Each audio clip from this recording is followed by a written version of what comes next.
All right, let's get into it. We're diving deep into the absolute state of the Democratic Party right now. It's something else. Oh, yeah. Total soap opera, YouTube rants, news commentary, freaking out. It's a whole clown show. We've got Target getting absolutely hammered after ditching their DEI stuff. You got Democrats wandering around like they've lost their car keys. Yeah, it's a pretty vibrant mix of opinions out there. A beautiful disaster, you might say. Exactly. So our job, right, is to sift through this glorious garbage fire, see if there's anything useful in there without, picking a side in this train wreck. Precisely. Let's try and unpack the arguments, figure out what the hell's going wrong, and maybe understand why everyone seems so damn pissed off. Okay, let's kick off with Target. Jesus, what a monumental fuck-up. So they caved on DEI, right? And boom. Yeah. $15.7 billion. Gone. The financial hit is pretty staggering. And the crazy part is the double whammy they're getting. Right. Consumers walked, yeah, but now the shareholders are suing.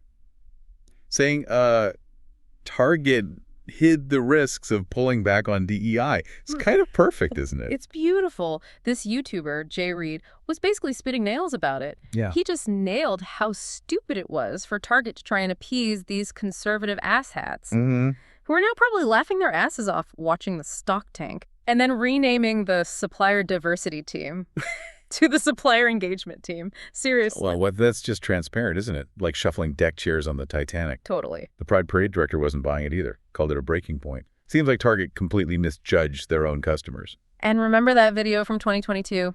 All virtue signaling, doubling down on DEI, Maya Angelou quote. Bet that's archived deep somewhere now. Yeah, I doubt that's playing in the break room. Meanwhile, you got Costco, JP Morgan, Goldman Sachs even, apparently sticking to their guns on DEI or even doing more. Talk about reading the room wrong? It really shows different approaches to risk, doesn't it? Target panicked, maybe. Others are looking at, long-term demographics, potential backlash the other way. Right. And the NAACP putting out that list of companies still supporting DEI.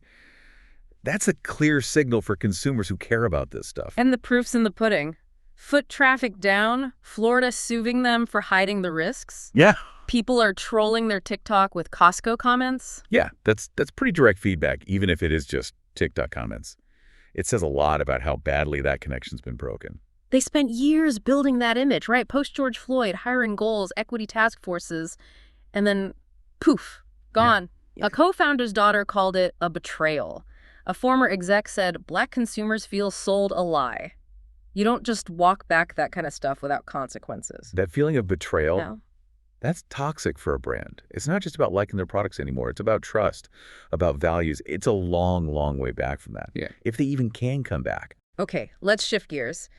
The Democratic reaction to, losing. Biden saying he wasn't surprised, Harris lost, blames sexism, racism. Okay, maybe. Well, it might be true, but it also sounds a bit like making excuses, doesn't it? Rather than, really digging into what went wrong systemically. And Dana Perino over at Fox, practically doing victory laps. The Democrats are lost in the wilderness. Ouch. Yeah, partisan, obviously, but it definitely taps into that narrative that the Democrats are just floundering. And it doesn't look great ahead either. Dick Durbin's retiring in Illinois. That could actually be a tight race now. It could. And Karl Rove is already rubbing his hands together about the 2026 Senate map. Oh, God, Rove. Yeah, he sees it as very favorable for the GOP. So wilderness might not be far off, politically speaking. It looks challenging, to say the least. Then there's David Hogg. Remember him? Gun control kid. Got a super PAC, raised a bunch of money. Right. And apparently spent most of it on, Ubers and stuff. And James Carville called his plan to primary older Dems the most insane thing he ever heard. Huh. If Carville says it's insane. Yeah, that whole situation raises some serious questions about strategy and, frankly, competence in some parts of the progressive movement. Shows the cracks within the party, too. And the infighting. Rahm Emanuel yelling at some podcaster about family room issues versus bathroom politics. That argument really sums up the whole internal battle, doesn't it? Culture wars versus kitchen table economics. They can't seem to agree on what actually wins elections. Rove's take, he's practically giggling, says the Dems are at an all-time low, embracing crazy solutions, not listening to people who know how to win, says they've got no compass. Again, biased, but it reflects that perception of drift, of being out of touch. He's not wrong about the no compass part, feels like. And Biden campaigning hard in 2026. Can you even picture it? Even Democrats must be sweating about that. The question of his stamina, his effectiveness, it's a real concern, definitely. Okay, David Brooks, the New York Times' professional head-scratcher. He thought Trump's State of the Union was dominant, said it tapped into that desire for change. And he made a good point. A lot of people react to the feeling of a speech, not just the facts, which kind of explains, well, everything right now. That's a sharp observation. Trump's strength, his projection of it anyway, connects with people who feel left behind, regardless of policy details. It's about the vibe, you know. Brooks also kind of wrings his hands about Democrats being the party of elites now, not the working class. And he's puzzled by Trump getting some black and brown voters. Yeah, that's the big realignment question, isn't it? He thinks Dems need an intellectual revolution about who their base even is anymore. Good luck with that, buddy. It points to a deep need for Democrats to rethink their whole coalition, their message. Who are they actually talking to? And why isn't it landing with some groups they used to count on? And his big revelation, you can't fix cultural problems with economic stats. Shocker. Explains why Bidenomics didn't exactly light the world on fire. Right, people's cultural anxieties, their sense of identity. It's the powerful stuff. Economic policies alone don't always address that. Brooks is almost suggesting Dems should just give up on winning everyone over and focus on, like, college grads and city dwellers. Sounds like a recipe for permanent division to me. It's a pretty bleak strategic path, isn't it? Basically, writing off huge chunks of the country raises questions about what the party even stands for if it does that. He compares Trump to Andrew Jackson, predicts policy disasters, his advice. Stick to stuff most people agree on, like general LGBTQ rights, maybe. Not the really divisive stuff like high school sports. That's the pragmatic argument. Find common ground where you can. Avoid the third rails. He floated this abundance agenda idea, too. Sounds beige. It's an attempt at a positive, unifying message, I guess. Whether it has any political teeth, who knows? Brooks says good presidents read the country, argues Trump taps into this need for a secure base, sells this idea of an elite caste system. Right, the idea that the highly educated are looking down on everyone else. And Trump sends signals, right, praising cops, military, and kind of implicitly dissing scientists, academics. It's not subtle. No. It's pretty clear messaging. He knows who he's talking to and what makes them tick. That sense of cultural grievance is key. Brooks gets philosophical, too. Talks about moving from convergence after the Cold War to building walls now. Trump is the ultimate wall builder. It's a useful frame for understanding the broader shift in global politics, yeah.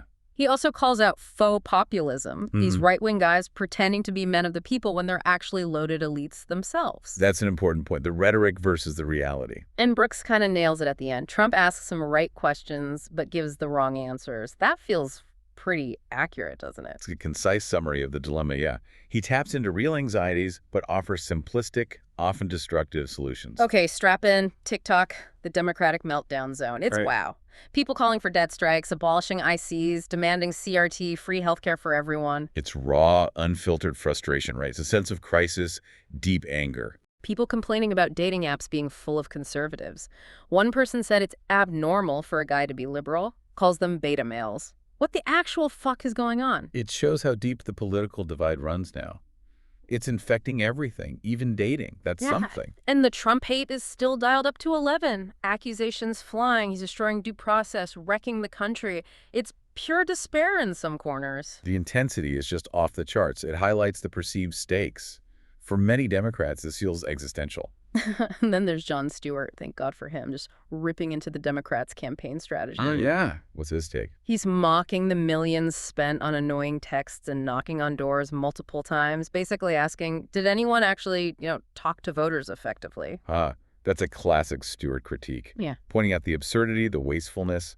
It resonates because people see those campaigns and wonder if they actually work. He goes after the whole protecting democracy slogan when they keep losing. And the excuse is, oh, man, Biden should have quit. Bad VP pick, ignored the economy, too much abortion talk, alienated Latinos, abandoned the working class. And the big one, wokeness. Right, the blame game. Everyone has a different scapegoat. It shows just how fractured the analysis is within the party itself. But Stewart pushes back hard on the wokeness thing being the main killer. He shows clips of Dem candidates actually talking tough on the border, on crime. That's interesting. So he's arguing they were running against a caricature. Exactly. A caricature based on, a few viral moments from years ago, not what most candidates were actually saying on the trail. That's a crucial point, the gap between the Fox News narrative and the reality on the ground. Stewart's bottom line. Voters just think government wasn't working for them and Dems were pissing away their money. But he ends with Reagan's 84 win saying Dems came back eventually. So maybe not total doom. A little historical perspective, yeah. Politics is cyclical. Things can change. It's a reminder not to get too caught up in the immediate panic. Okay, last slap. Wokeness and media bias. The fun stuff. Some commentators apparently lost their minds when Meg Thee Stallion twerked, said that was the end for the Dems. Seriously. Wow, culture war fodder right there. And Piers Morgan chimed in, naturally, said Democrats lost their humanity, hating Trump. His proof. They didn't applaud some kid with cancer during a speech, as if everything Trump touches is sacred.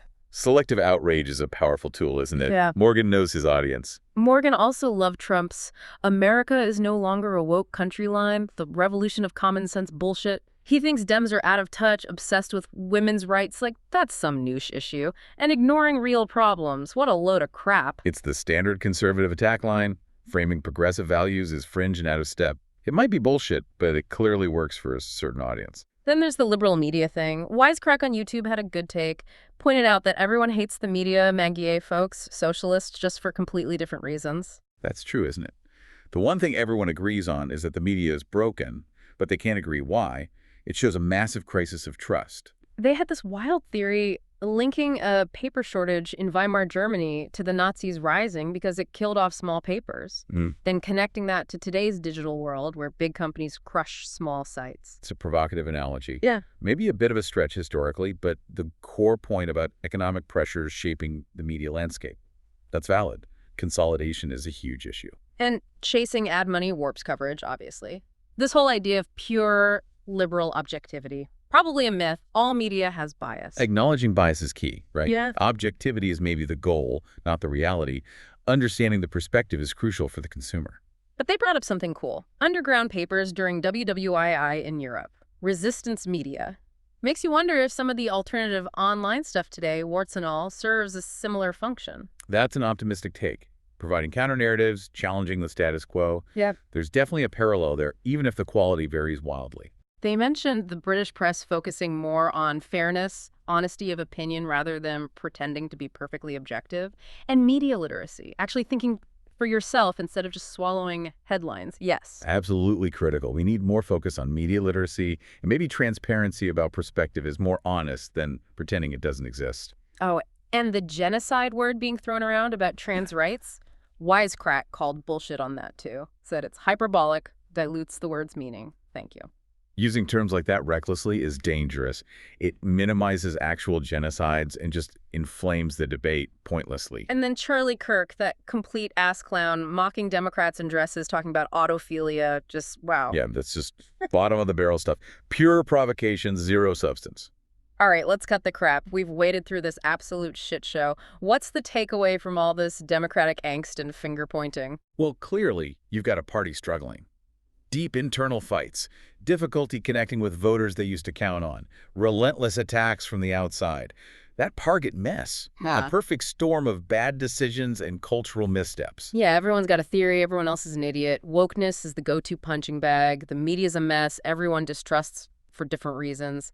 It's just chaos. Wokeness has definitely become this weaponized term, hasn't it? Often Yeah. used to just shut down conversations about justice or equality. And the media's own problems just make everything harder to figure out. So final thought for you listening, after hearing all this mess, what do you think? What's the single biggest thing, the one hurdle the Democrats need to get over, or the one thing they need to do to pull their heads out of their asses? Think about that. Or maybe we're all just fucked. Who knows?